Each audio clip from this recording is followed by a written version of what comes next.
ఓం శ్రీమాత్రే నమః. యా దేవీ సర్వభూతేషు శక్తిరూపేణ సంస్థితా నమస్తస్యై నమస్తస్యై నమస్తస్యై నమో నమః. సో మనం లాస్ట్ క్లాస్లో శ్రీచక్రంలోని 3 ఆవరణల వరకు వివరణతో కూడిన పారాయణ చేసుకున్నాము. మొదటి ఆవరణ చతురస్రాకారంలో 3 రేఖలతో కూడిన చతురస్రం అని తెలుసుకున్నాం. తర్వాత ద్వితీయ ఆవరణ 16 రేకులు 16 దళాలు ఉన్నటువంటి వృత్తాకారం అని తెలుసుకున్నాం. తర్వాత తృతీయ ఆవరణ అష్టదళాలు 8 దళాలు ఉన్నటువంటి వృత్తం అని తెలుసుకున్నాం. సో అంటే మనకి అన్ని జామెట్రికల్ స్ట్రక్చర్స్ కూడా కలిసి ఉండేదే శ్రీచక్రం.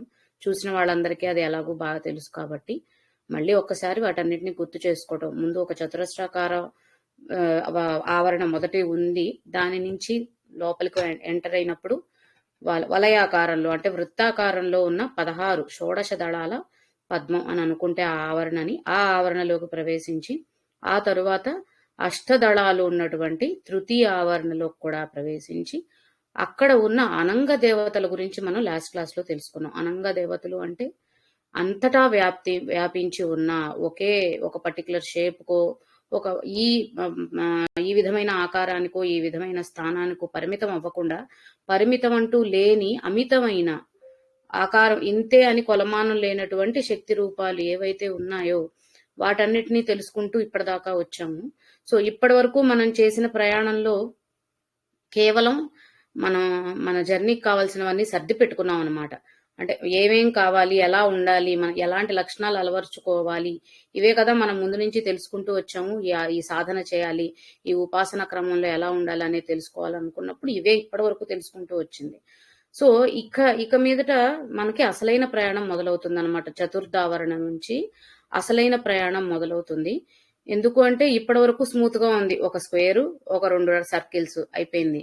ఇక నుంచి ఇంకాస్త డిఫికల్టీ లెవెల్, ఆ జామెట్రికల్ స్ట్రక్చర్స్ కూడా డిఫికల్ట్ గా ఉండేలాగా ఉంటాయి. అంటే కష్టము అని అంటే అమ్మో ఇంకొద్దు అయితే అర్థం కాదా అని అనుకోవడం కాకుండా ఇంకాస్త శక్తివంతంగా, అంటే మనం ఈ 3 ఆవరణలను దాటుకొని ముందుకు వెళ్ళగలిగాము అంటే ఇప్పుడు ఇది అర్థం చేసుకునే పరిస్థితికి వచ్చాం కాబట్టి ఇక్కడికి రాగలిగాం అలా అనుకుందామే తప్ప ఇది కష్టతరమైందనో లేకపోతే ఇది ఇబ్బంది కలిగించేదనో ఇలా ఊహించుకోకుండా, ఇది చెయ్యలేమను ఇలాంటి ఊహలకు పోకుండా ఇన్ని దాటుకొని వచ్చింది ఇది తెలుసుకోవడానికే కదా కాబట్టి నేర్చుకోగలుగుతున్నాం అన్న ఆలోచనతో మనం ముందుకు వెళ్దాము.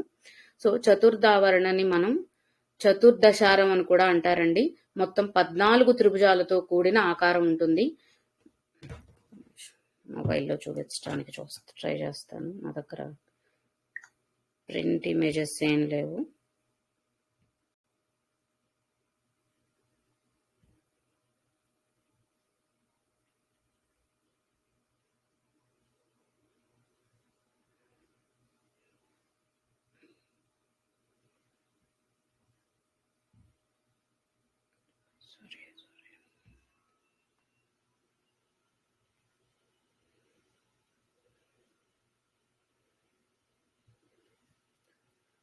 సో మనకి గ్రీన్ కలర్ లో కనిపిస్తున్న త్రిభుజాలన్నీ ఏవైతే ఉన్నాయో 14 త్రిభుజాలు.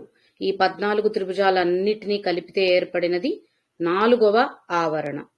సో ఇలా 4వ ఆవరణ అనుకుంటే 14 త్రిభుజాలు అని అనుకున్నప్పుడు ఈ 14 త్రిభుజాలని మనం ఎప్పుడు తెలుసుకుంటూ ఉంటాం కదా, 14 భువనాంతరాలు అని.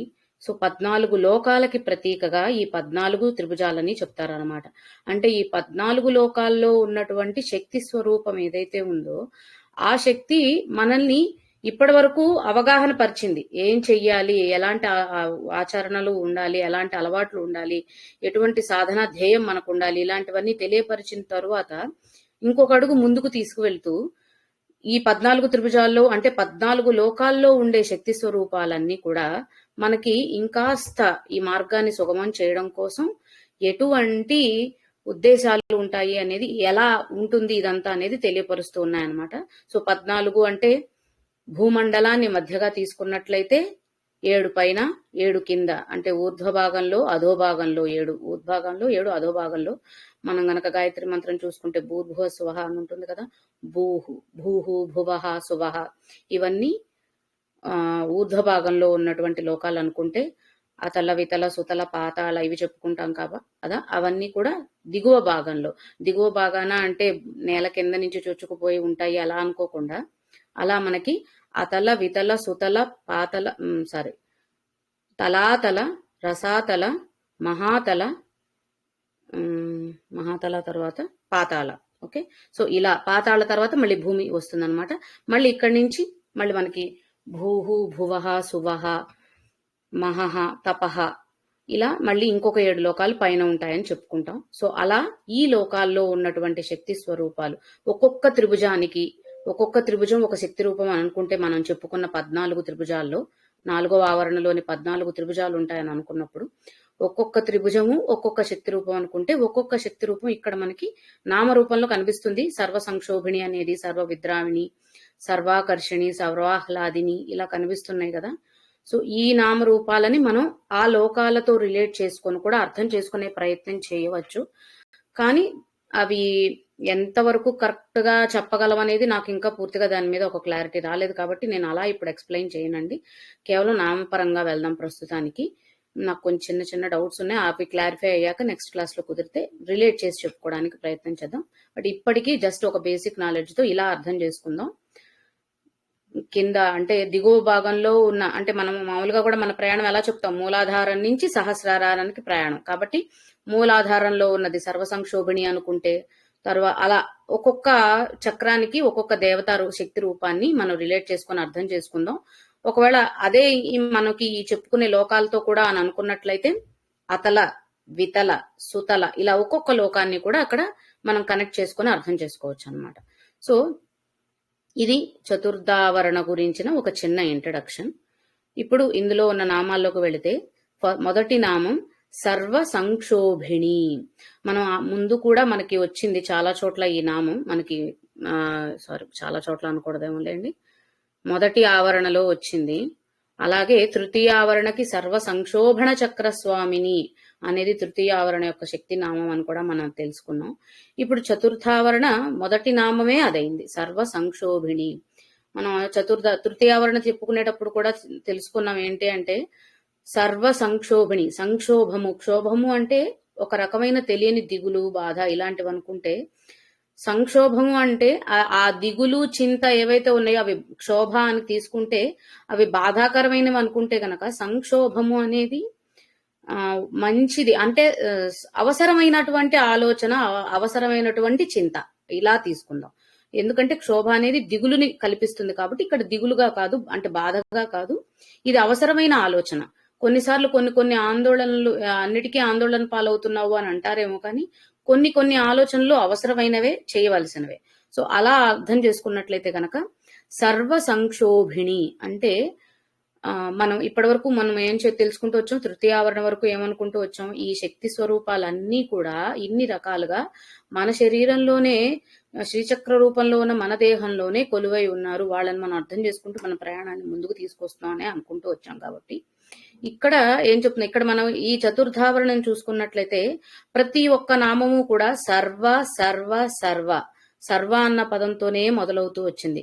సర్వము అంటే అంతటా, సమస్తము, ఇంకా అది కానిది అది లేనిది ఇంకొకటి ఉండదు అనే కదా అర్థం వస్తుంది. సో సర్వము అంటున్నాం కాబట్టి సర్వ సంక్షోభిణి, సర్వ సంక్షోభిణి అన్నప్పుడు కూడా అన్ని ఆలోచన రూపాలు అని అనుకుందాం. సర్వము అని ఉంది కాబట్టి అన్ని ఆలోచన రూపాలకి కారణమైనటువంటి శక్తి, అన్ని ఆలోచనలకి అన్ని ఆందోళనలకి కారణమైనటువంటి శక్తి ఏంటి అంటే సర్వ సంక్షోభిణి అన్న శక్తి రూపం అని అర్థం చేసుకుంటే, ఈ ఆలోచనలు ఏంటి అంటే ఇప్పటి వరకు మనం చేసిన ఆలోచనలు ఈ ప్రాపంచిక విషయాలకు సంబంధించినవిగానే ఉంటాయి. ఎందుకు అంటే మనం అంతకు మించి ఇంకొక స్థాయికి ఎదిగే అంత అవకాశం మనకి దొరకలేదు, అంతటి పరిపక్వత మనలో లేదు. కాబట్టి ఏది వచ్చినా సరే మనం వాటి గురించి ఆలోచించి అక్కడే ఉండిపోతాం, అక్కడి నుంచి ముందుకు వెళ్ళలేం. ఎందుకంటే కుటుంబం మనల్ని ఆపేస్తుంది, బంధువులు ఆపేస్తారు, లేదంటే మనం సంపాదించుకున్న పేరు ప్రఖ్యాతలో, ఆస్తిపాస్తులో, ఇంకేవైనా విషయాలు, మన స్నేహితులు, వీళ్ళందరూ ఎక్కడో ఒక చోట మనల్ని ఆపేస్తారు. కాబట్టి అదే నిజమైన ఆనందం అనుకునే భ్రమలో మనం అలానే ఆగిపోతాం. ఎప్పుడైతే మనం ఈ తృతీయ ఆవరణ వరకు తెలుసుకుని చతుర్థావరణలో కూడా వచ్చామో ఇక ఇవన్నీ ప్రాపంచిక విషయాలతో సంబంధమైనవి కాదనమాట. ఆంతరంగిక విషయాలు, అంతఃప్రయాణం. మనం మొదటి నుంచి చెప్పుకుంటుంది అదే కదా, మనలోని మన ప్రయాణం అని. సో అంతఃప్రయాణం చేస్తున్నాం కాబట్టి ఇప్పటి వరకు బాహ్య విషయాలను మోసుకుంటూనే వచ్చాము. ప్రతి ఒక్క ఆవరణలో కొంచెం కొంచెం తెలుసుకుంటూ వదిలేసుకుంటూ వస్తూ ఉన్నాం. ఇప్పుడు ఇక చతుర్థావరణకు వచ్చాక ఇంకా అసలు ఆ భారం ఎక్కడా ఉండకూడదు అనమాట. సో అందుకనే చెప్తారు కదా, ఒక తెల్ల కాగితం లాంటి మనసు ఉండాలని, ఒక తెల్లటి కాగితం లాంటి ఆలోచన ఉండాలని. అలా ఉన్నప్పుడే ఏదైనా క్లియర్ గా రాయగలుగుతాం, రాసింది అర్థం చేసుకోగలుగుతాం. ఒక ఆల్రెడీ ఫుల్ అయిపోయి రాసి పెట్టేసి ఉన్న కాగితం మీద మళ్ళీ ఏమి రాసినా అర్థం కాదు, ఉపయోగం ఉండదు, వ్యర్థమైపోతుంది. కాబట్టి ఇక్కడి నుంచి మన ప్రయాణం ఎలా ఉండాలి అంటే అలానే, అంటే నిర్మలమైన మనస్సు, లోపల ఏమీ కల్మషం లేకుండా, లేదంటే ఎటువంటి మలినమైన ఆలోచనలు లేకుండా ఉండేటువంటి ఒక మనస్సుతో మనం ఇక్కడ ప్రవేశించామని అనుకున్నట్లయితే, అలా ఊహించినట్లయితే, సో అక్కడ వచ్చే మొదటి శక్తి ఏంటి అంటే సర్వ సంక్షోభిణి అన్నప్పుడు ఇందాకే అన్నాం కదా, అన్ని ఆలోచనలకు కారణమైన శక్తి రూపం. సో ఇప్పటి వరకు మనం ఆలోచించిందంతా బాహ్య విషయాలు అనుకుంటే, ఇప్పుడు ఇక మన ఆలోచనలు ఇటువైపు ప్రయాణించడం మొదలెట్టినాయి అనమాట. అసలు ఎందుకు ఇలాంటి ప్రయాణం జరుగుతుంది, అదేదో సినిమాలో ఉంటుంది కదా, ప్రతి విషయానికి వెనకాల ఎందుకు, ఏమిటి, ఎలా అనేది ఆలోచించాలి అని. ఫన్నీ వేలో హాస్యాస్పదంగా అది చెప్పినప్పటికీ నిజంగా మనందరికీ అవసరమైన విషయం అది. సో సరైన ఆలోచనల వైపు మన దృష్టి మరలడం, నిజమైనదేంటి అని వెతికే ప్రయత్నంలో ఎదుర్కొంటున్న ప్రతి విషయాన్ని కూడా ఇదే దృష్టితో మనం ఆలోచించి ఆందోళన కలిగించి, ఇప్పటి వరకు నేను ఆలోచించింది ఏంటి, ఇప్పటి వరకు నేను చేసింది ఏంటి, ఇప్పటి వరకు నేను జీవించిన విధానం ఏంటి, ఎవరి కోసం ఇదంతా చేశాను అసలేంటి, లేదా ఈ పుట్టుక కారణం ఏంటి, ఇవి సరైన ఆలోచనలు అని అనుకుంటే, ఈ ఆలోచనలకు కారణాభూతమైన శక్తి సర్వ సంక్షోభిణి అన్న నామంతో ఉన్న శక్తి రూపం అన్నమాట. సో సరైన ఆలోచనల వైపు, ముందు ఉన్నవి ఆలోచనలు, తర్వాత ఉండేవి కూడా ఆలోచనలే, కానీ ఆ ఆలోచనలను అక్కడతో ఆపేసేసి ఈ ఆలోచనల వైపు మనల్ని మన దారిని మళ్లిస్తుంది అనమాట. సో ఆ శక్తి అటువైపు కాదు, ఇప్పటి వరకు చేసింది చాలు, ఇక మీదటైనా సరైన ఆలోచనలోకి రావాలి, తెలుసుకోవలసింది ఏంటి, శోధించవలసింది ఏంటి అనే ఆలోచన వైపుకు మనల్ని, మన దృష్టికోణాన్ని మరలుస్తుంది. కాబట్టి సర్వ సంక్షోభిణి. సో అంటే ఎలా తీసుకోవచ్చు అంటే, ఇప్పటి వరకు జడస్థితిలో ఉన్న మనల్ని కొంత కొంతగా మనలో కూడా చలనం కలిగేలా చేయడం అన్నమాట. ఎందుకంటే ఇక్కడే ఆగిపోయాం కదా, జడస్థితి అంటే బండరాయిగా అంటాం కదా, ఎటువంటి ఫీలింగ్స్ ఉండవు అవి ఇవి అని అనుకుంటూ ఉంటాం. కొంతమందినే మనం తిట్టేటప్పుడు, మన వాళ్ళని కోప్పడేటప్పుడు కానీ ఇలా వాడుతూ ఉంటాం ఆ ప్రయోగాన్ని. సో దాన్ని ఇక్కడ మనం అన్వయించుకోవాలి. ప్రతి ఒక్కరము ఇది అన్వయించుకోవాలి. ఎందుకంటే బాహ్య విషయాలతో మనం కూడా అలాంటి జడత్వాన్ని మనకి తెలియకుండా సంతరించేసుకున్నాం. ఇప్పుడు ఆ జడత్వాన్ని కొంచెం కొంచెంగా వదులుచుకొని మనం నిజమైన తత్వం వైపుకు ప్రయాణం చేయాలి. కాబట్టి ఇప్పటి వరకు జడస్థితిలో ఉన్నాము. ఆ జడస్థితిలో నుంచి కదలిక రావాలి అంటే మనలో ఆలోచన కలగాలి. కాబట్టి ఆ ఆలోచనని ప్రేరేపించడానికి సరైన ఆలోచనని కలిగిస్తేనే కదలిక మనలో వస్తుంది. కాబట్టి ఆ శక్తి స్వరూపం, ఆ ఆలోచనలని, సరైన ఆలోచనలని ప్రేరేపించే శక్తి స్వరూపం సర్వ సంక్షోభిణి. సో తర్వాత సర్వ విద్రావిణి. ద్రావము, ద్రవము ఇవన్నిటికీ అర్థం మనకి తెలుసు, లిక్విడ్ అని. ద్రవీకరించడం, ద్రవీభవనం జరగడం అంటే లిక్విఫై అవ్వడం అనమాట. అంటే ఘనస్థితిలో నుండి ద్రవస్థితిలోకి మారడం. సో ఇందాకే అనుకున్నాం కదా, అనవసరమైన బాహ్య విషయాలతో, బాహ్య సంబంధాలతో మనం ఒక భ్రమలో ఉండిపోయి ఒక రకమైన జడతత్వాన్ని మనలో అలవాటు చేసేసుకుని అలా స్థిరంగా ఉండిపోయాం. కాబట్టి ఎప్పుడైతే ఈ ఆలోచనలు మనలో మొదలయ్యాయో, ఎందుకు అసలు ఈ కారణం ఏంటి, సృష్టి రహస్యం ఏంటని తెలుసుకోవాలన్న ఆలోచన ఎప్పుడైతే మనలో కలిగిందో, అది చిన్నగా మనల్ని ఆ ఘనస్థితి నుంచి, అంటే జడస్థితి నుంచి ద్రవస్థితిలోకి మారుస్తుంది. కాబట్టి దాన్ని సూచించడానికి సర్వ విద్రావిణి, విశేషమైన ద్రవీభవన శక్తి అని అనుకోవచ్చు, ద్రవీకరించే శక్తి అని అనుకోవచ్చు, ఎలా అర్థం చేసుకుంటే అలా. సో అలా విశేషమైనటువంటి ద్రవీభవన స్థితికి మనల్ని తీసుకురాగలిగేది ఆ ప్రకృతిలో ఉన్న మనకి తెలియని శక్తి మాత్రమే. కాబట్టి సర్వ విద్రావిని. ఈ ద్రవీకరించడం ఏంటి, కొత్తగా సైన్స్ టైమ్స్ అన్ని వస్తున్నాయి అంటే మరి అంతే వస్తాయి. సో దీన్ని ఇలా ఒక చిన్న ఉదాహరణతో కంపేర్ చేసుకొని, మనకు తెలిసిన రామాయణంలో నుంచి, రాతిని నాతిగా చేసిన వాడు రాముడు. అంటే బండరాయిగా ఎటువంటి చలనము ఏమీ లేనటువంటి రాయిని కూడా కేవలం తన స్పర్శతోనే జీవం పోసిన శక్తి రాముడికి ఉంది అనేదే కదా మనం రామాయణంలో అర్థం చేసుకున్నాం. సో ప్రతి వ్యక్తి, ప్రతి మనిషి కూడా, ప్రతి ప్రాణి అట్లాంటి రామతత్వాన్ని అలవర్చుకోవాలి అంటే కావాల్సిన సాధన అన్నమాట ఇది. అలాంటి సాధన వచ్చినప్పుడు, అంటే సినిమాల్లో చూపించినట్టు బండరాయిని టచ్ చేయగానే ఒక అహల్యగా మారిపోయిద్దని చెప్పట్లేదు. మనలో అటువంటి లక్షణాలు పెంపొందినప్పుడు, మనం ఎప్పుడైతే ఆ ఘనస్థితి నుంచి లేదా జడస్థితి నుంచి ద్రవస్థితికి మారగలుగుతామో మన ఆలోచనల రూపంలో, ఎప్పుడైతే కరుణ, దయ లాంటివి ఎక్కువగా మనలో పెంపొందుతూ ఉంటాయో, అటువంటప్పుడు నిజంగానే ఎదుటి వాళ్లలో ఉండే ఆ కరుడు కట్టిన లక్షణాలు కూడా తొలగిపోయి వాళ్లలో ఉండే నిజమైన మానవత్వం మేల్కొనవచ్చు. సో అలా అర్థం చేసుకుందాం మనం రామాయణంలో తెలుసుకున్న కథని. కాబట్టి అలా మనము కూడా ఆ జడస్థితి నుంచి మారి మన ఆలోచనలని సరైన సక్రమమైన మార్గంలోకి మార్చుకొని దేని గురించి ఆలోచించాలో, దేని గురించి ఈ జన్మ సార్థకత కోసం ప్రయత్నించాలో అటువైపు కనుక మనం మన ఆలోచనలను మరల్చుకోగలిగితే తప్పకుండా మనకి ఆ ద్రవీభవన స్థితి వస్తుంది. సో దానిని సర్వవిద్రావిణి శక్తిగా మనం అర్థం చేసుకోవచ్చు. ఇంకా దీనికి సో ఇంకా ఒక సింపుల్ ఎగ్జాంపుల్ ఎలా చెప్పొచ్చు అంటే, ఒక జడ పదార్థాన్ని తీసుకొని ఏ ప్లేస్ లో అయినా మనం పెట్టాము అంటే కదలకుండా అలానే ఉంటుంది. అది పెట్టిన స్థలానికి దానికి ఎటువంటి సంబంధం ఉండదు. అక్కడ పెట్టారు, అక్కడ ఉంది, అంతే. అదే ఒక ద్రవ పదార్థాన్ని కనుక, ఒక ప్లేస్ అన్నాను కదా ఇందాక, ఒక పాత్ర అనుకుందాం. సో ఒక జడ పదార్థాన్ని ఒక పాత్రలో పెట్టినట్లయితే ఆ పాత్రలో అది నిలబడుతుందే తప్ప ఆ పాత్రకి దానికి ఒక సంబంధం ఉన్నట్టు ఎక్కడా కనిపించదు. అదే ఒక ద్రవ పదార్థాన్ని కనుక అదే పాత్రలో పెట్టినట్లయితే ద్రవ పదార్థం ఎలా మారుతుంది? ఆ పాత్ర ఏ షేప్ లో ఉంటుందో, ఏ ఆకారంలో ఉంటుందో అదే ఆకారంలోకి ఆ ద్రవ పదార్థం కూడా మారగలుగుతుంది. సో అంటే ఎప్పుడైతే మన ఆలోచనలని సరైన విధంగా మలుచుకున్నామో మనము కూడా అంత ఫ్లెక్సిబిలిటీని మనలో అలవర్చుకుంటాం. కాబట్టి పరిస్థితులకు తగ్గట్టు ప్రవర్తించాలి, మారాలి అని అంటారు కదా. సో అలాంటి అర్థాన్ని ఇక్కడ మనం స్ఫురింపజేసుకుంటూ, ఎప్పుడైతే ఈ శక్తిని తెలుసుకునే ప్రయత్నంలో మనం ఈ ప్రయాణం వైపు శోధిస్తూ వెళుతున్నాము, మనల్ని మనం రిజిడ్ గా ఉంచుకోకుండా ఎంత ఫ్లెక్సిబుల్ గా ఉంచుకోగలుగుతాము, అప్పుడు మాత్రమే ఆ శక్తి స్వరూపాన్ని సరైన విధంగా తెలుసుకోగలుగుతాం, అర్థం చేసుకోగలుగుతాం. మనం రిజిడ్ గా ఉండి, అంటే రిజిడ్ గా ఉండడం అంటే ఏంటి అంటే, నేను ఇప్పుడు ఈ ఉపాసన చేస్తున్నాను కదా, ఈ ఉపాసన ద్వారా మాత్రమే ఆ శక్తిని నేను అందుకోగలను, లేదా నాకు ఈ గురువు గారు ఇచ్చిన ఉపదేశం వల్ల మాత్రమే ఈ శక్తిని అందుకోవడం సాధ్యం అవుతుంది, లేదా నేను నమ్మిన ఏ పూజా విధానాలు, దైవిక శక్తులు, దేవతామూర్తులు, వీళ్ళని నమ్ముకొని ఇలా పూజ చేసినప్పుడు మాత్రమే ఇది జరుగుతుంది. అవి తాంత్రిక పూజలో, మంత్రంతో కూడిన సాధనలో, యంత్రంతో కూడిన పూజలు, ఇలాంటివి. అంటే మనం ధార్మిక ప్రయాణంలోనే మాట్లాడుకుంటున్నాం కాబట్టి ఇవే ఎగ్జాంపుల్ గా చెప్తున్నాను. సో అంటే ఎక్కడో ఒకదానికే స్టిక్ అయిపోవాలి అనేది స్టిక్ అయిపోవడం అంటే అది మాత్రమే నిజమైనదని నమ్మడం. మన సాధనలో ఒక దాని మీద ఏకాగ్రతతో, దృష్టితో ఉండి దాని మీద ఏకాగ్రత కేంద్రీకరించి సాధన చేయడం అవసరం. కానీ నేను చేసింది మాత్రమే సరైనది అన్న ఆలోచన ఒకటి వస్తుంది చూడండి, అది సరైనది కాదనమాట.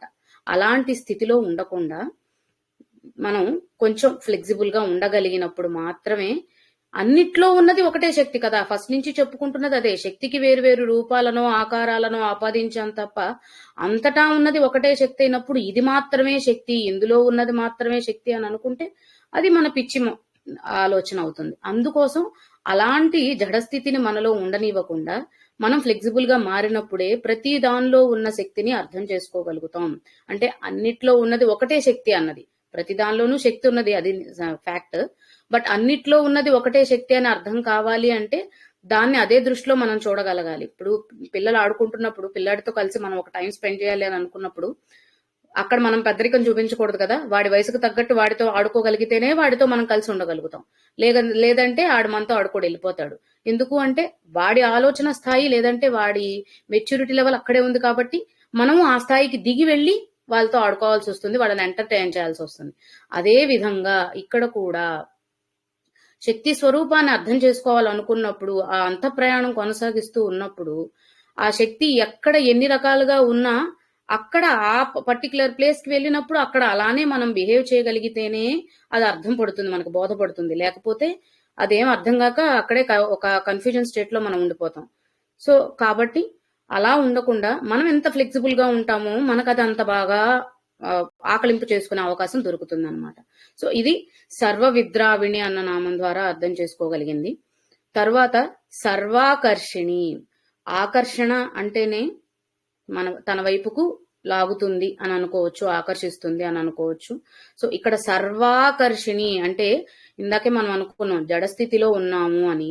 సో జడస్థితిలో ఉన్న దానిని తన వైపుకి ఆకర్షించాలంటే ఇప్పుడు ఒక అయస్కాంతాన్ని తీసుకుని అయస్కాంతానికి దగ్గరలో ఒక ఇనుప వస్తువుని దేన్నైనా పెట్టినట్టయితే ఒక మెటల్ ఒక జడ పదార్థం, ఆ జడ పదార్థాన్ని అయస్కాంతం తన వైపుకి లాగుతుంది. లాగినప్పుడు అది అంటే అక్కడ ఏంటి, ఆ ఇనుప వస్తువు ఏదైతే ఉందో దానంతట అది కదలలేదు. ఈ అయస్కాంతం ఏదైతే ఉందో తన శక్తితో దాన్ని ఆకర్షించింది కాబట్టి అది అక్కడి నుంచి కదిలి అయస్కాంతానికి అంటుకుంటుంది. ఇది మనకి కనిపించే, తెలిసిన, నమ్మే సైన్స్. సో అది ఆకర్షణ శక్తి, అయస్కాంతానికి ఉన్న ఆకర్షణ శక్తి అని మనకు అర్థమయ్యే విషయం.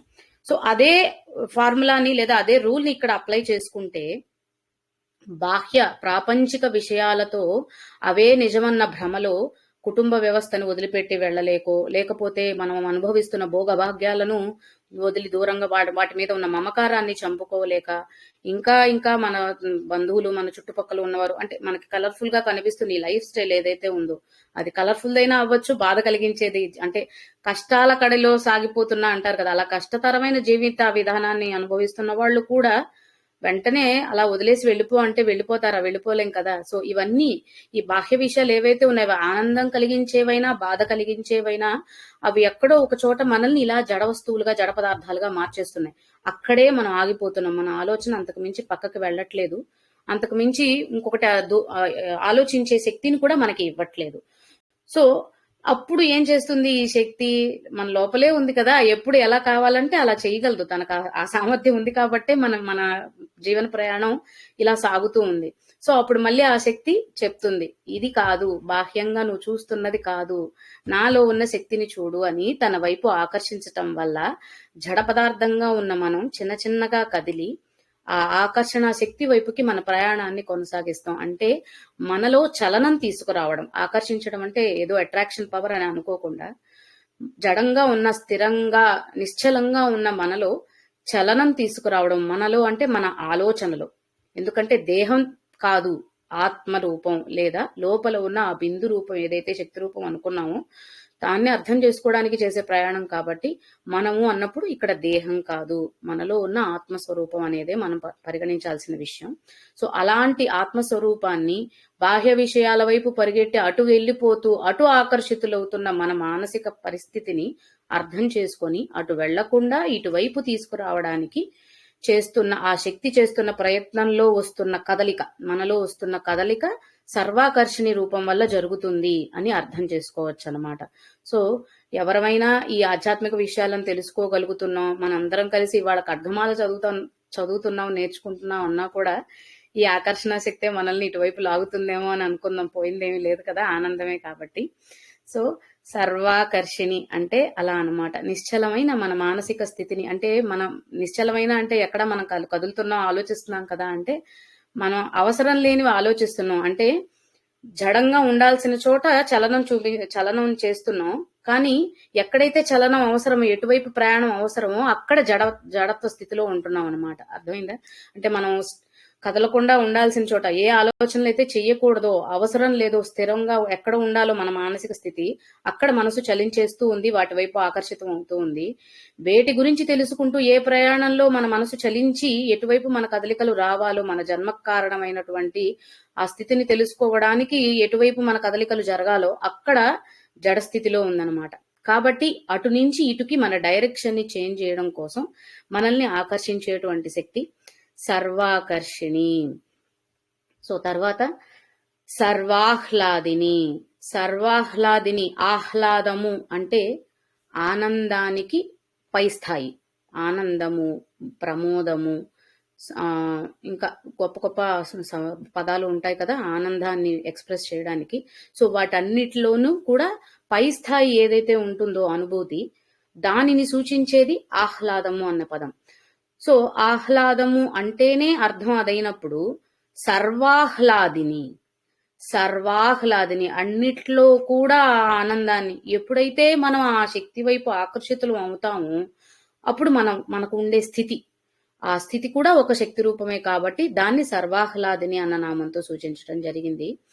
మనకి ఆహ్లాదము అన్నప్పుడు గుర్తొచ్చేది మనం తెలుసుకున్న ప్రహ్లాదుడు కూడా ఇదే స్థితిలో ఉన్నాడు కాబట్టే ఆ పేరుతో ఆయన్ని సూచిస్తూ మనకు ఆ కథ రూపంలో ఈ జ్ఞానాన్ని పంచారేమో అని అనిపించింది. ఎలా అయితే ప్రహ్లాదుడు 5 ఏళ్ల వయసు, అంటే గర్భం నుంచి, తల్లి గర్భం నుండి ఆ నారాయణ స్తుతి చేస్తూ ఆ నారాయణ మంత్రం చదువుతూ ఎదిగే కొద్దీ కూడా ఆయన్నే పూర్తిగా తనలో నింపుకొని ఆ నారాయణుణ్ణి 5 సంవత్సరాల వయసుకే తనకి మిగిలిన కష్ట సుఖాలతో ఆ తన తండ్రి సైన్యం ఏదైతే తనల్ని బాధిస్తున్నారో, హింసిస్తున్నారో వాటికి సంబంధించిన ఎటువంటి భావన తనలో కలగకుండా తను కేవలం ఆ నారాయణ నామం మీదే, ఆ నారాయణుడి మీదే పూర్తి ధ్యాసంతా పెట్టి తన ధ్యాసనంతా అక్కడే కేంద్రీకరించి తననే పూర్తిగా నమ్మి, ఎలా అయితే అంటే ఇవన్నీ కూడా మనం ముందు నుంచి అనుకుంటూ ఉన్నాం కదా, కష్టము సుఖము, ఆనందము దుఃఖము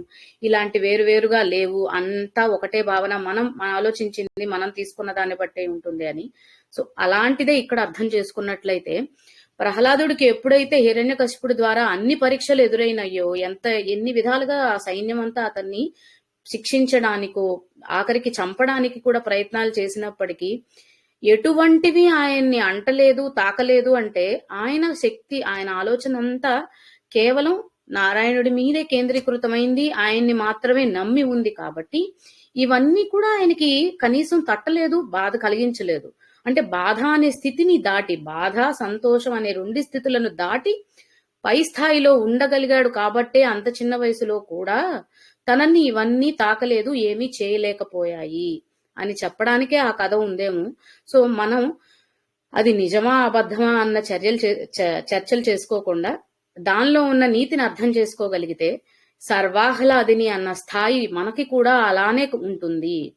ఎప్పుడైతే మనం ముందు తెలుసుకుంటున్న అనంగ దేవతల గురించో ఆకర్షణ దేవతల గురించి ముందు ఆవరణలో తెలుసుకొని ఆ శక్తి స్వరూపాలు మనకి ఎలాంటి లోపల ఆ స్వరూపాలన్నీ కూడా, ఆ నామాల్లో ఉన్న దేవతా రూపాలన్నీ కూడా మనలో ఎటువంటి శక్తి సామర్థ్యాలని కలిగిస్తాయనేదే అర్థం చేసుకుంటూ వచ్చినప్పుడు, అవన్నీ తెలుసుకున్న తరువాత అసలైన ఆంతరంగిక ప్రయాణం మొదలుపెట్టినప్పుడు మన స్థాయి ఎలా మారిపోతుందో చూడండి. ఒకటి, నిజమైనదేదో అది మాత్రమే ఆలోచించగలిగే స్థితి సర్వ సంక్షోభిణి. తరువాత అది ఆలోచించుకున్న తరువాత ఇక అక్కడ మనం ఒక జడ పదార్థంలాగా ఉండిపోకుండా ఎలా కావాలంటే అలా ఏ వాలు కావాలంటే ఆ వాలు తీసుకొని నదీ ప్రవాహంలాగా మనం ప్రవహించగలిగినప్పుడే ఆ శక్తి కూడా మనల్ని తన వైపుకు తీసుకోగలుగుతుంది. మనం కదలకుండా ఇక్కడే ఉంటామని అనుకుంటే అవ్వదు కదా. సో అలా మనల్ని మనం ఫ్లెక్సిబుల్ చేసుకోవడానికే మన ఆలోచనల్లో మార్పు తీసుకొస్తూ సర్వ విద్రావణి శక్తిగా మనల్ని సరైన మార్గంలో ప్రయాణించడానికి ఉపయోగపడుతూ సర్వాకర్షిణి తన వైపుకి మన ప్రయాణాన్ని ఇంకా ఇంకా దగ్గర చేయడం కోసం మనకి చూపిస్తూ ఉంది. నా ఆకర్షణ శక్తి ఇటువైపు ఉంది చూడండి అని చెప్పేసి. సో మనం మొన్న కూడా తెలుసుకున్నప్పుడు అనంగ రేఖే అన్నప్పుడు కూడా చెప్పుకున్నాం కదా, మన ఆలోచనలు ఒక బిందు రూపం అనుకుంటే మన శ్రీచక్రం లోపల ఉన్న బిందు రూపం వైపు జరిగే ప్రయాణము అని. సో అలాంటిది ఇక్కడ కూడా అర్థం చేసుకుంటే ఆకర్షిణి అన్నప్పుడు ఆ డాట్ నుంచి ఈ డాట్ కి ఎలా కనెక్ట్ అవుతూ వస్తుంది అనేదే సర్వాకర్షణి శక్తి వల్ల కూడా జరిగేదన్నమాట. అంటే అక్కడి నుంచి ఇక్కడికి జరుగుతుంది అనేది అనంగరేఖే అన్న నామం ద్వారా తెలుసుకున్నాం మనం. అంటే మన ఆలోచన అనే బిందువు నుండి శ్రీచక్రంలో ఉన్న శక్తి స్వరూపమైన బిందు రూపమైన ఆ శక్తి స్వరూపం వైపు మన ప్రయాణం ఒక రేఖారూపంలో జరుగుతుంది అనేది తెలుసుకున్నాం అక్కడ. ఇప్పుడు ఇక్కడ చతుర్థావరణలో ఏం అర్థం చేసుకుంటున్నాం, ఇలా ఆ ప్రయాణం ఆ డాట్ నుంచి ఈ డాట్ కి జరగడానికి కావలసిన శక్తి ఎలా వస్తుంది అంటే, ఒకటి మన ఆలోచనలని మార్చడం వల్ల, మనలో ఫ్లెక్సిబిలిటీ లెవెల్స్ పెరగడం వల్ల, మనం ఎలా కావాలంటే అలా మౌల్డ్ అవ్వగలిగే విధంగా. అంటే అప్పుడు ఎలా అంటే ఆ స్థితి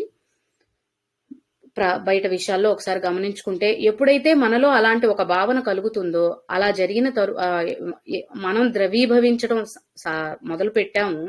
అలా మొదలు పెట్టిన తరువాత అన్నిటిని సమస్థాయిలో చూడాలి అని మనం ఫస్ట్ లో చెప్పుకున్నాం ప్రథమావరణ తెలుసుకునేటప్పుడు. ఆ స్థితి ఇక్కడ వస్తుందన్నమాట. ఎలా అంటే ఇంకా ఇంత మనం ఆ ఘన స్థితి నుంచి ద్రవ స్థితికి మారుతున్నాం కాబట్టి మన ఆలోచన ఇది నిజమైంది కాదు, ఇది నిజమైందని తెలుసుకొని అటువైపు ప్రయాణం చేస్తున్నాం కాబట్టి ఇక ఈ బాహ్య విషయాలు మనల్ని ఎక్కడా కూడా అంటవన్నమాట. అంటే మనల్ని ఎవరన్నా తిట్టారనుకోండి, దాన్ని మనం ఎక్కువగా ఆలోచించడం తగ్గించేస్తాం. లేదా మనల్ని బాధించే విధంగా ఎవరన్నా ప్రవర్తించారనుకోండి, దాన్ని మనం స్వీకరించాం. మనకి బాగా ఆనందం కలిగించే విషయం ఏదైనా జరిగినా దాన్ని కూడా చాలా నార్మల్ గా తటస్థ స్థితిలోనే స్వీకరించే స్థాయికి మనం వస్తాం అన్నమాట. ఇది మనల్ని మనం గమనించుకుంటే అర్థం అయ్యే విషయం అన్నమాట. సో ఇవన్నీ కూడా ముందు ఆవరణల వరకు మనం తెలుసుకున్నవన్నీ ఇది ఇలా ఉంటుంది, అది అలా ఉంటుంది అని ఒక థీరీ పార్ట్ గా మనం అర్థం చేసుకున్నాం అని అనుకుంటే ఇదంతా ప్రాక్టికల్ గా మనకి మనం ఫీల్ అయ్యేదన్నమాట.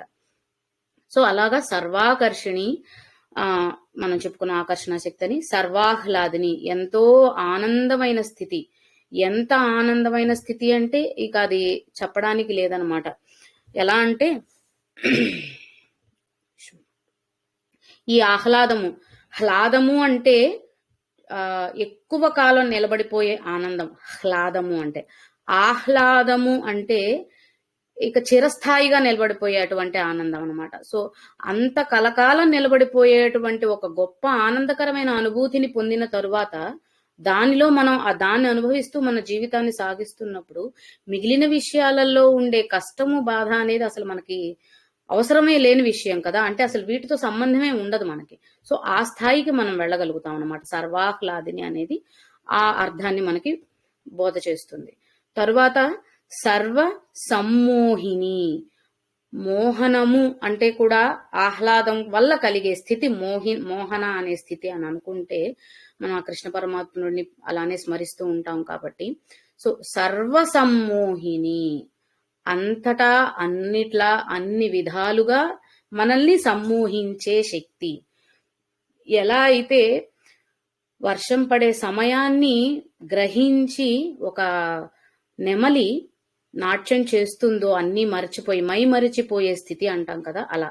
ఎలా అయితే ఒక నెమలి అన్నీ మైమరిచిపోయి వర్షాభావాన్ని గ్రహించి దానికి తగ్గట్టుగా తనలో ఉన్న ఆనందాన్ని వ్యక్తపరచటానికి వర్షం పడుతుంది కాబట్టి ఆ ఆనందాన్ని తను వ్యక్తపరచటానికి తను నాట్యం చేస్తుంది. సో అటువంటి మోహన రూపమైన శక్తి అన్నమాట. ఎలా అయితే మనకి చాలా చాలా భక్తులు, ఎంతో మంది భక్తుల గురించి మనం తెలుసుకుంటూ ఉంటాం. భక్త తుకారం లాంటి వాళ్ళు, మీరాబాయి లాంటి వాళ్ళు, కృష్ణుడి కథల్లో తెలుసుకునేటప్పుడు రాధమ్మ గురించి ఎప్పుడు చెప్పుకుంటూ ఉంటారు. రాధకు మించిన భక్తురాలు ఆయనకి లేదు, ప్రేమికురాలు లేదు అని. సో ఇది మనం కూడా, మనలో ఉన్న శక్తి స్వరూపం ఆ కృష్ణ పరమాత్ముడైతే మనం చూపించేటువంటి ప్రేమ, భక్తి, ఈ భావాలన్నీ కూడా ఆ స్థాయిలో ఉంటాయన్నమాట. సర్వ సమ్మోహిని.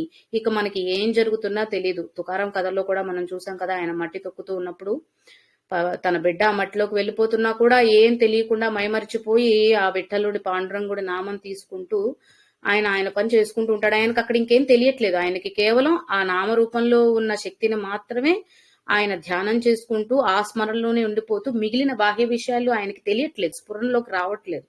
అంత మోహన స్థితిలో అక్కడ ఆయన ఉన్నాడని మనం అర్థం చేసుకున్నాం. కాబట్టి అలాంటి స్థితి ప్రతి జీవిలోనూ కలుగుతుంది ఎప్పుడైతే ఈ స్థాయిలన్నిటిని దాటుకొని వస్తాము.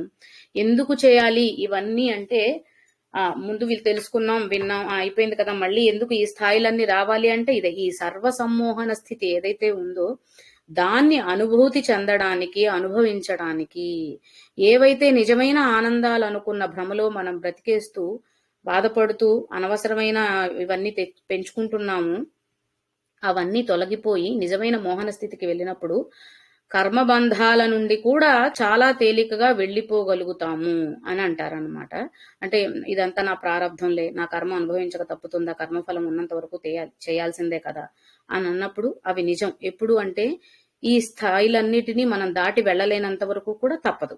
ఎప్పుడైతే ఈ నిజమైన శక్తి స్వరూపాలను అర్థం చేసుకుంటూ మన ఆలోచనలను మార్చుకుంటూ ఈ విధంగా మనం ప్రయాణాన్ని సాగిస్తూ ఉన్నాము, తప్పకుండా మన కర్మఫలాలకు అతీతంగా కూడా, అందుకనే ముందే చెప్పాను కదా, ఒక తెల్లటి కాగితం లాంటి పరిస్థితిలోనే మనం ఈ ప్రయాణం కొనసాగించాలే తప్ప పాత అంటే ముందు ఉన్నటువంటి ఆలోచనలు కావచ్చు, బాధలు కావచ్చు, కష్టాలు కావచ్చు, మనం చేసిన గొప్ప పనులు అవ్వచ్చు, మనం ఇతరులను దూషించినవి అవ్వచ్చు, ఇలా చాలా రకాల వ్యవహారాలు, విషయాలు ఉంటాయి. వేటిని కూడా మనతో పాటు తీసుకురాకూడదు. ఒక తెల్లటి కాగితం లాగా మన మన ప్రయాణం మొదలు పెట్టాలి. నార్త్ ఇండియాలో ఒక అలవాటు ఉందండి. ఎవరికైనా తెలుసుంటే నాకు తెలియదు ఇక్కడ ఉన్న వాళ్ళల్లో. చిత్రగుప్తుడిని ఆరాధించే ఒక పూజ ఉంటుంది. వాళ్ళు అందులో ఆ టైంలో ఇంట్లో పూజ చేసుకున్న తర్వాత ఆ రేత్రికి ఒక వైట్ పేపర్ ఆర్ పెన్ను లేదంటే ఒక పలక బలపం దేవుడి దగ్గర పెట్టి నైట్ పడుకుంటారు. తెల్లారేసరికి మన రాతల్ని తిరిగి రాస్తాడు చిత్రగుప్తుడు అనే నమ్మికతో వాళ్ళ ఆరాధన చేస్తారనమాట. మహారాష్ట్రలో కూడా కొత్తగా పుట్టిన పిల్లలకి ఈ ఇంట్లో చేసే కార్యక్రమాలన్నీ ఉంటాయి కదా. మనకి కనుక 11వ రోజు 21వ రోజు ఎలా చేస్తామో వాళ్ళు కూడా అలా బిడ్డ పుట్టిన తర్వాత ఎన్నో రోజు నాకు కరెక్ట్ గా గుర్తులేదు. ఆ రోజున ఇంట్లో పూజ చేసుకున్న తరువాత వాళ్ళు కూడా ఇలాంటి ఆచారం, అంటే అప్పటి వరకు ఆ బిడ్డకి తలరాత ఉండదు, ఆ రోజు నుంచి తన తలరాత భగవంతుడు వచ్చి రాస్తాడు అని వాళ్ళు అలా ఒక పలకా బలపం దేవుడి దగ్గర పెట్టి మరుసటి రోజును పూజ చేసుకుంటారనమాట. ముందు రోజు, మరుసటి రోజు, 2 రోజులు కూడా అలా ఒక నమ్మిక. అంటే ఇవన్నిటిని బట్టి ఏమర్థం అవుతుందంటే ఆ రోజు నుంచి మనది సరైన ప్రయాణం కొనసాగాలి అని అర్థం చేసుకోవడం కోసమే ఇటువంటి కొన్ని ఆచారాలు మన అలవాట్లలో పెట్టేశారేమో నాకు తెలియదు. నేను ఎందుకంటే మన సౌత్ లో నేను ఎప్పుడు చూడలేదు. నార్త్ ఫ్రెండ్స్ ద్వారా, మహారాష్ట్ర ఫ్రెండ్స్ ద్వారానే నేను ఇది తెలుసుకున్నాను. నాకు ఆశ్చర్యంగా అనిపించింది అప్పుడు తెలియనప్పుడు. ఇప్పుడు ఇవన్నీ అర్థం చేసుకుంటున్నప్పుడు అనిపిస్తుంది దీని వెనకాల ఉన్న కారణం అదే అయి ఉండొచ్చు. పుట్టిన బిడ్డకి ఆ రోజు తలరాత ఎలా వచ్చేస్తుంది అనేది పక్కన పెట్టేస్తే, మనం ఎప్పుడూ కూడా అలా ఉండగలిగినప్పుడు, ఎప్పుడైతే ఆ స్థితిలో మన ప్రయాణాన్ని మొదలు పెట్టగలుగుతాము, అంటే ఒక బిడ్డ పుట్టిన తర్వాత ఇంటికి వచ్చిన మొదటి రోజు నుంచి ఇంటి పరిస్థితులన్నీ మారిపోతాయి కదండి. బిడ్డ పుట్టక ముందు ఇంట్లో ఉండవే వాతావరణం వేరు, కొత్తగా ఇంకొక బిడ్డ మన ఇంటికి వచ్చినప్పుడు ఆ వాతావరణం వేరు. సో ఇదొక కొత్త మార్పు. ఆ కొత్త మార్పుకు సూచికగా కొత్త జీవితాన్ని ప్రారంభిస్తున్నప్పుడు అన్ని విధాలుగా, అంటే ప్రాపంచిక విషయాల్లో చెప్తున్నాను ఇక్కడ, సో అన్ని విధాలుగా ఆ ఇంటి పరిస్థితులు ఎలా ఉండాలి, ఎలా మారాలా అనేది తెలుపుతూ ఉండడం కోసం ఒక సింబాలిక్ గా అలాంటి ఒక ఆచారాన్ని పెట్టుంటారేమో. సో మనం కూడా అలానే ఇప్పుడు మన పరిస్థితిని ఆ బాల్యావస్థ నుంచి మొదలు పెట్టామని అనుకుంటే, ఇప్పటి వరకు మనం ఏం చేశాము, ఎంత చేశాము, ఎలా చేశాము అనే దాంతో ఇక్కడ ఎటువంటి సంబంధము లేదు. అవన్నీ వదిలేయడమే. ఇప్పటి వరకు మనం చేసిన మంచి పనులు, చెడ్డ పనులు అంటారా, అవి మనం మాత్రమే బేరీ చేసుకోగలం. ఏది మంచి, ఏది చెడు అనేది కూడా మన చేతుల్లో లేదు కదా. సో మనకి తెలిసి తెలియక అని ఎందుకు దేవుణ్ణి ఎప్పుడు ప్రార్థిస్తాం, తెలిసి తెలియక చేసిన వాటిని క్షమించు స్వామి అని ఆ దేవతను ప్రార్థిస్తాం కదా. ఎందుకంటే మనకి తెలిసి అది మంచి అనిపించినా అది ఇంకొకరికి చెడు అవ్వచ్చు కదా, లేదా మనం చేసిన మంచి వల్ల ఇంకొకరికి చెడు జరిగి ఉండొచ్చు. కాబట్టి ఇదే మంచి, ఇదే చెడు అని కూడా అది మన దృష్టికోణం మనకి తెలుపుతుందే తప్ప మనకి మంచి అయినదల్లా ఎదుటి వాళ్ళకి మంచి అవ్వాల్సిన అవసరం లేదు, మనకి చెడు అయినదల్లా ఎదుటి వాళ్ళకి కూడా చెడు అవ్వాల్సిన అవసరం లేదు. సో ఏదైనా మనం చూసే దృష్టిని బట్టే ఉంటుంది. మనం ఒక చోట లాభం పొందాము అంటే అది ఇంకొకరికి నష్టపరిచి ఉండొచ్చు. మనం ఒక చోట ఆనందం పొందాము అంటే అది ఇంకొకరికి బాధ కలిగించి ఉండొచ్చు. ఏదో ఒక రూపంలో, అది చిన్నదా పెద్దదా అనేది మన చేతుల్లో లేదు. సో కాబట్టి ఈ మంచి చెడు అనే ఆలోచనలనేసి పక్కన పెట్టేసి, ఏమి చేశాము, ఎంత చేశాము అనే ఆలోచనను కూడా పక్కన పెట్టేసి, ఇక్కడ నుంచి మన ప్రయాణం తెల్ల కాగితంలాగా మొదలైనప్పుడు మాత్రమే సరైన మార్గం, సరైన రూట్ మ్యాప్ కనిపిస్తుంది అనమాట. లేదంటే గనక గజిబిజి వ్యవహారం అవుతుంది. లాస్ట్ వీక్ నాకు ఒకటి ఇలానే జరిగిందండి. మేము ఒక ప్లేస్కి వెళ్ళాలి, గూగుల్ మ్యాప్ పెట్టుకున్నాం. గూగుల్ మ్యాప్ చూపించినట్టే సైలెంట్ గా వెళ్తున్నాం. 5 నిమిషాల్లో వెళ్లాల్సిన ప్లేసు ఒక 45 మినిట్స్ వరకు అక్కడే తిరుగుతున్నాం. మనం డెస్టినేషన్ చేరుకోలేకపోయాం. ఎంత ప్రయత్నించినా, ఎన్ని రూట్స్ మార్చేసి, ఎంత చేసినా సరే వెళ్ళలేకపోయాం. చివరికి విసుగొచ్చేసి ఇంటికి వచ్చేసాం అనమాట. అంటే మేము అక్కడికి వెళ్ళాలని దాచిపెట్టలేదేమో అని అనుకున్నాం. సో అలా రూట్ మ్యాప్ క్లియర్ గా ఉన్నా సరే ఒక్కొక్కసారి ప్రయాణం ఎంత గజిబిజిగా జరుగుతుంది అంటే, అది అంటే ఇక్కడ జస్ట్ అది నార్మల్ ఎగ్జాంపులే, అది దానికి ఇక్కడ రిలేషన్ లేదనుకోండి. అలా ఒక్కొక్కసారి అంతా బాగుంది అనిపించినా కూడా సరైన డెస్టినేషన్ కి మనం చేరలేని పరిస్థితి వస్తుంది. ఎందుకు అన్నదానికి కారణం మనం చెప్పలేం. ఎందుకంటే అది మనకు అవసరం లేనిదై ఉండొచ్చు, లేకపోతే అప్పటికి అవసరం లేనిదై ఉండొచ్చు. సో ఎప్పుడు ఏది ఎక్కడి నుంచి ఎలా జరుగుతుందో తెలియదు. కాబట్టి జరిగిన ప్రతిదాన్ని స్వీకరించే మనస్తత్వం రావడం కూడా ముఖ్యం మనిషిలో. అప్పుడు మాత్రమే అది ఎందుకు జరిగింది అన్న ఆలోచనని వదిలిపెట్టేసి, ఇది ఇలానే జరిగింది కాబట్టి, లేదా ఇది ఇలా జరిగింది కాబట్టి తర్వాత ఇంకేం చేయాలి అన్న ఆలోచన మనలో కలుగుతుంది. మనకి అంటే నేను బాధ కలిగించే వాటిని ఉదాహరణలుగా తీసుకున్నానని అనుకోకపోతే, అన్ని అవసరమే కదా జీవితంలో. ఆనందం కలిగిన దాని గురించి గొప్పగానే చెప్పుకుంటారు ఎవరైనా. సో ఎప్పుడైనా మనకి ప్రాణ స్నేహితులైన వాళ్ళు తో సడన్ గా అనుకోకుండా చాలా పెద్ద గొడవ అవ్వచ్చు, లేదా వీళ్లే మనకి మార్గనిర్దేశం చేసే గురువులు అని అనుకున్న వాళ్ళు కూడా మోసం చేసే పరిస్థితి రావచ్చు. వాళ్ళు తర్వాత దుర్మార్గులను అనిపించవచ్చు. అలాగే మనతో పాటు నిన్నటి వరకు ప్రయాణించిన వారు ఈ రోజు నుంచి మనతో ఈ భూప్రపంచంలోనే ఉండలేని పరిస్థితి కూడా రావచ్చు. సో ఇవన్నీ కూడా ఆ శక్తి మనకిస్తున్న క్లూస్ అనుకోవాలన్నమాట.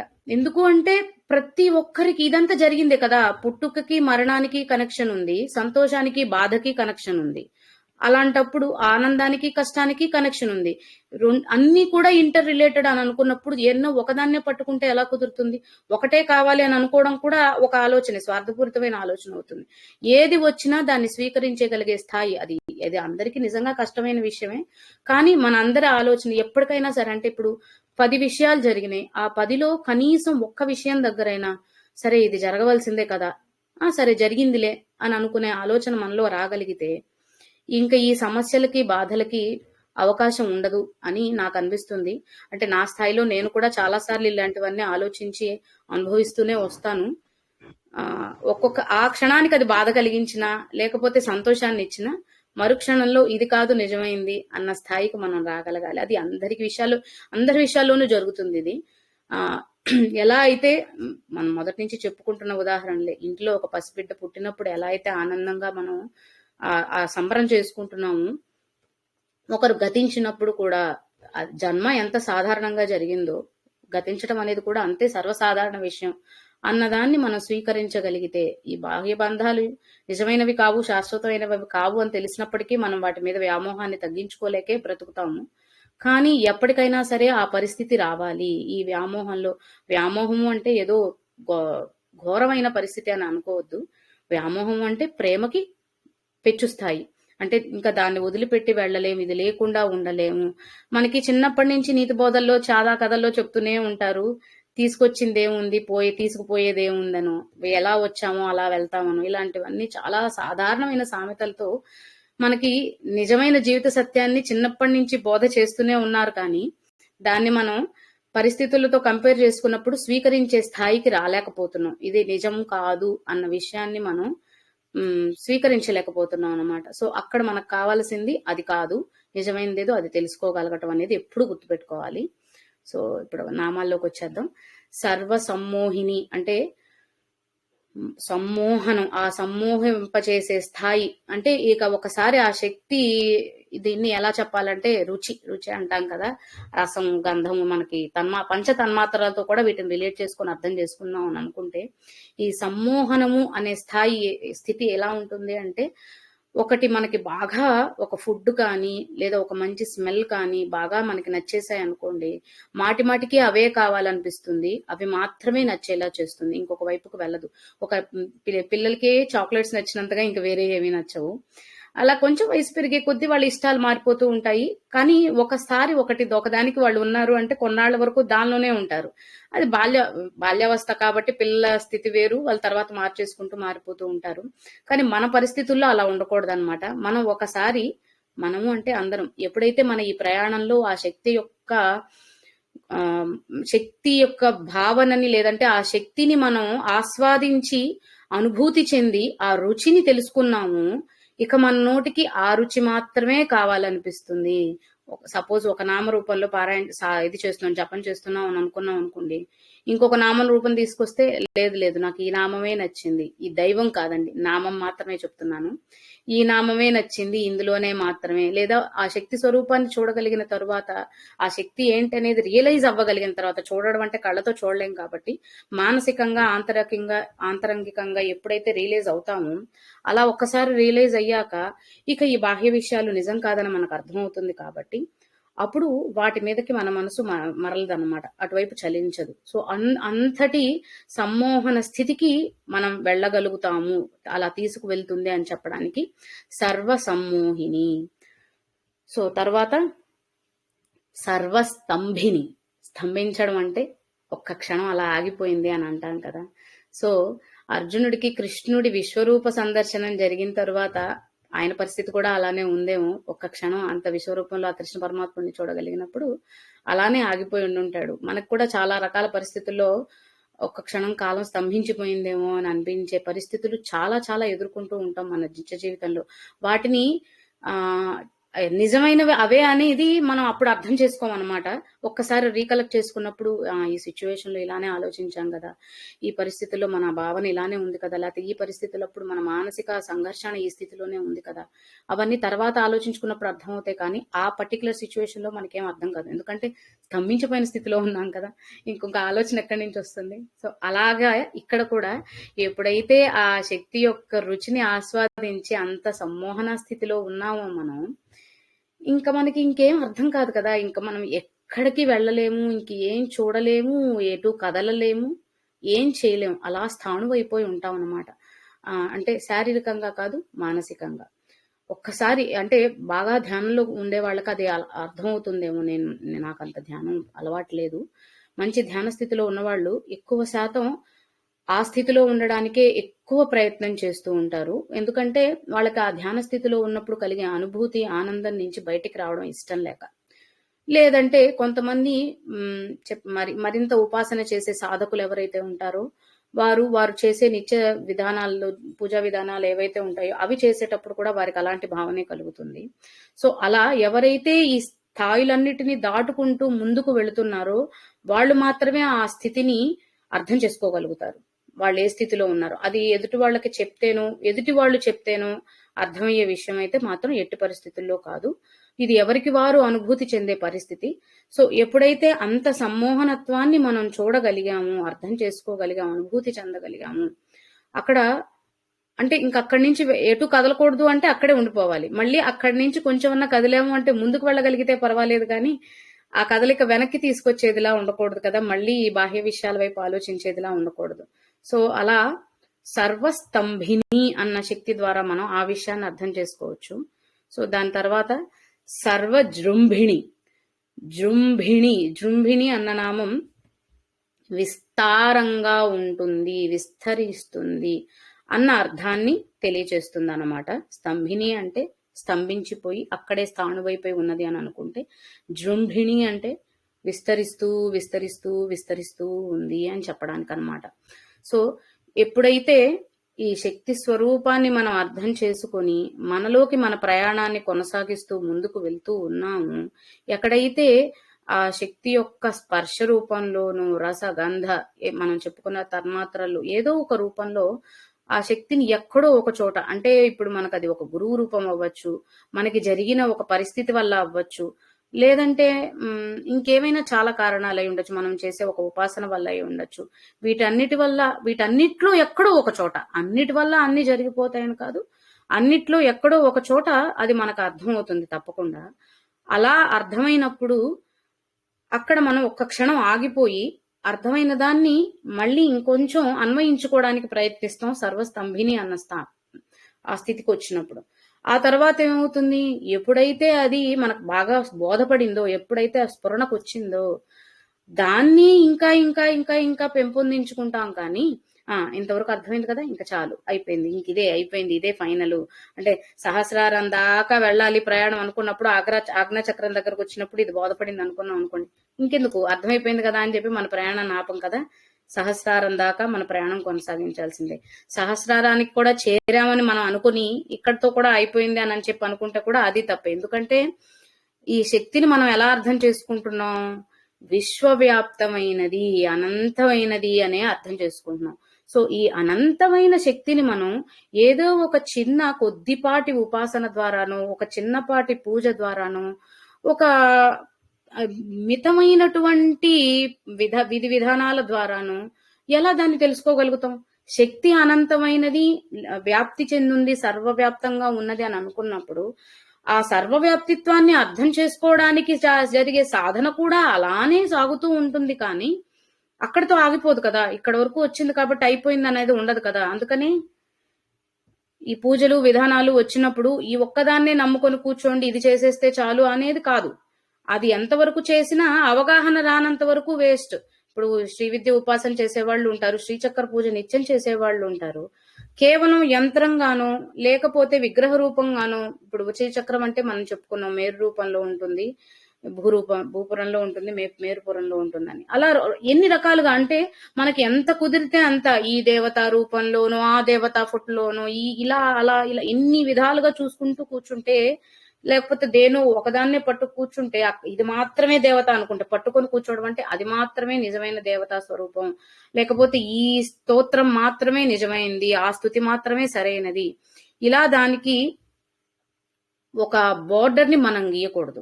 అది కాదు కదా, చాలా ఉంది. సృష్టిని అర్థం చేసుకోవడం అంత తేలికైన విషయం అయితే ఇలాంటి పరిస్థితుల్లో ఉండం కదా మనం. అది అంత తేలిగ్గా అర్థం కాని విషయం కాబట్టే మనం బోధపడక ఈ బాహ్య విషయాల్లోనే కొట్టుకుంటూ ఉంటున్నాం.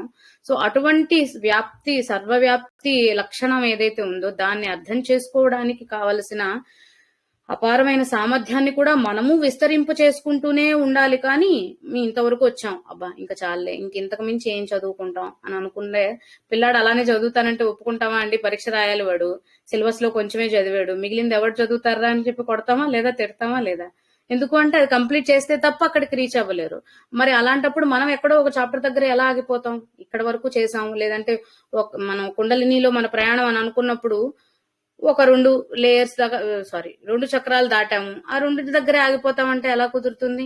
మూలాధారం ఎంతవరకు తెలుసుకున్నామో ఆజ్ఞా చక్రం కూడా అలానే తెలుసుకోవాలి, సహస్రారాన్ని కూడా అలానే అర్థం చేసుకోవాలి. ఎక్కడో ఒక చోటకి మాత్రమే లిమిటేషన్ పెట్టకూడదు. దాన్ని అది చాలా అనంతంగా ఉంది అన్న ఆలోచనని, అవగాహనని ఎప్పుడు మనం అట్టి పెట్టుకోవాలి. అందుకనే మనిషి నిత్య విద్యార్థిగా ఉండాలి అని చెప్పేదానికి కారణం అదే. ఆ విద్యార్థి లక్షణం ఉంటేనే ఇంకా ఏదో ఉంది తెలుసుకోవాల్సింది, లేదా తెలుసుకోవాల్సిన అవసరం ఉంది అన్న విషయం మనకి ఎప్పుడూ కూడా గుర్తుంటూ ఉంటుంది. మనం చేస్తున్న పూజలు చాలు, చేసినవి చాలు, ఇంకా లేదంటే ఇవన్నీ ఒక షెడ్యూల్ రాసేసుకొని ఈ షెడ్యూల్ ప్రకారమే ఇంత చేద్దాం చాలు, ఈ జన్మకి ఇంత చాలు అని చెప్పి మనం ప్రిపేర్ అవ్వడానికి కుదరదు అనమాట. అలాంటి ప్రిపరేషన్ ఇక్కడ కుదరదు. ఇక్కడ సిలబస్ కి అడ్జస్ట్మెంట్లు, లేకపోతే ఇందులో నుంచి ఇంపార్టెంట్ క్వశ్చన్స్ ఇవ్వడాలు, ఇంతవరకే చదివితే చాలా ఎగ్జామ్షన్స్ ఇవ్వడాలు లేవు. ఈ సిలబస్ చాలా వాస్ట్ సిలబస్ అనమాట. సో ఆ వాస్ట్ సిలబస్ ని చదవడానికి మనం కూడా అలానే ప్రిపేర్ అయి ఉండాలి తప్ప, ఎంతైనా ఉంది ఇంకా చదవాలి, ఇంకా తెలుసుకోవాలి, ఇంకా నేర్చుకోవాలి, ఇంకా శోధిస్తూనే వెళ్ళాలి, నేను ఇంకా బిందు రూపాన్ని చేరలేదు, ఇక్కడికి వచ్చేసాను కాబట్టి ఇంకా చేరానన్న భ్రమలో ఉంటే అది నిజంగా భ్రమే తప్ప నిజం కాదు. అది చేరడం అంత తేలిగ్గా సాధ్యపడేది కాదు. ఎంత ఆలోచన మార్చుకుంటే వస్తుంది అనేది ఇప్పటికే మనకు అర్థమై ఉంటది కదా ఈ విషయాలన్నిటి ద్వారా. సో ఇది మనకి సర్వజృంభిణి అన్న నామం ద్వారా అర్థం చేసుకోవచ్చు, ఈ సర్వవ్యాప్తిత్వం ఎంత ఉంటుంది, ఎలా ఉంటుంది అన్న విషయం ద్వారా. సో ఇవాళకి 7 నామాల వరకు ఆపుదామండి, మిగిలినవి తర్వాత క్లాస్లో చూసుకుందాం. ఓకే.